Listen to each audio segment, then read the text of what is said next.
ভারতে দিল্লি পুলিশের অপারেশন আঘাত প্রথমবার পরিচালিত হয় গেল সেপ্টেম্বরে।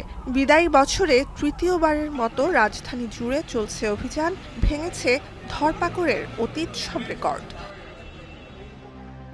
নতুন বছরকে স্বাগত জানানোর প্রস্তুতির মধ্যেই দিল্লিতে চলছে অপারেশন আঘাত। নাশকতা ঠেকাতে বড় পরিসরে চলছে পুলিশের যৌথ অভিযান। শুধু সাউথ ও সাউথ ইস্ট দিল্লিতে শনিবার সকাল পর্যন্ত ২৪ ঘণ্টায় অস্ত্র, শুল্ক, মাদক, জুয়া সহ বিভিন্ন আইনে গ্রেপ্তার প্রায় ৯০০ মানুষ। জিজ্ঞাসাবাদ করা হয়েছে প্রায় ৩,০০০ মানুষকে। জব্দ করা হয়েছে বিপুল পরিমাণ অস্ত্র, নগদ অর্থ, অবৈধ মদ, মাদক ইত্যাদি।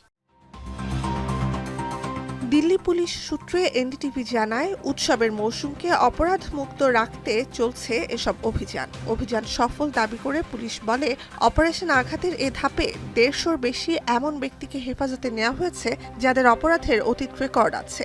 অভিযানে ভেঙে দেওয়া হয়েছে গাড়ি চুরির সাথে যুক্ত কয়েকটি অপরাধী চক্রকেও। নুজহাত কামাল, এখন বিশ্ব। শিয়া বাটার ও ভিটামিন ই সমৃদ্ধ লিলি বিউটি সোপ, তারুণ্যময় উজ্জ্বল ত্বকের জন্য। রিমার্ক